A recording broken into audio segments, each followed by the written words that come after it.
يكون نفس المباراة الثانية تكون نفس المباراة الأولى إن شاء الله، نتخطاهم ونوصل النهاية. هذا هو المطلوب إن شاء الله. من ناحيتي أنا يعني أقول في الوسط، سواء أنا ولا خالد ولا إبراهيم ولا عباس ولا عبد العزيز فلات ولا أي واحد يعني بيكون يلعب في الوسط راح يسوي المطلوب اللي عليه، والحمد لله يعني بيكون اللي بيكون بالملعب متواجد هو اللي بيسوي اللي طلبه منه المدرب، وإن شاء الله نفيد النصر. كابتن، بتكلم معك على صعيد الشخصي. الكابتن شاي شراهيلي قدمت نتكلم انها هديه من الاستاذ حسام الصالح عضو الشرف. اول شيء اكيد انه هذا الشيء جميل بالنسبه من عضو الشرف للاعب قدم شيء مميز. انت كلاعب بعد تقديم هذه الجائزه ماذا تشعر كابتن؟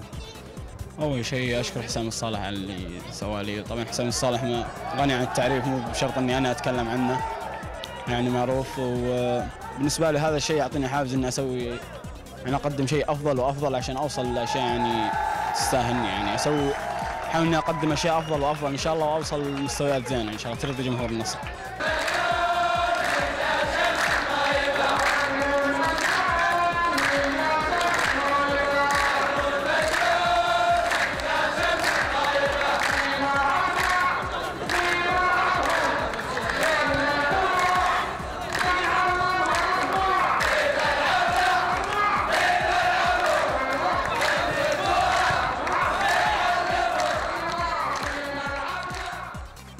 أول شيء أنا متشرف اليوم إني أكون في نادي النصر، هذا النادي العريق، النادي العالمي. إحنا عندنا حلقة في مسلسل سكتم بكتم في رمضان إن شاء الله قاعدين نصورها. الحلقة عن موضوع إنساني بحت.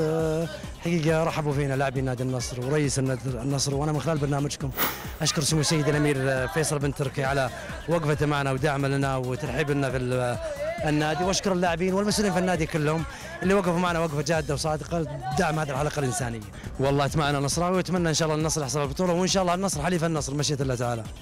كلمه اخيره ابو. كلمه اخيره، شكرا للنصر، شكرا لسمو الامير فيصل بن تركي والاستاذ المشيقي والاستاذ حسام الصالح والمجموعه كلها ولاعبين النصر اللي وقفوا معنا في الحلقه هذه ودعمونا بكل ما يقدرون.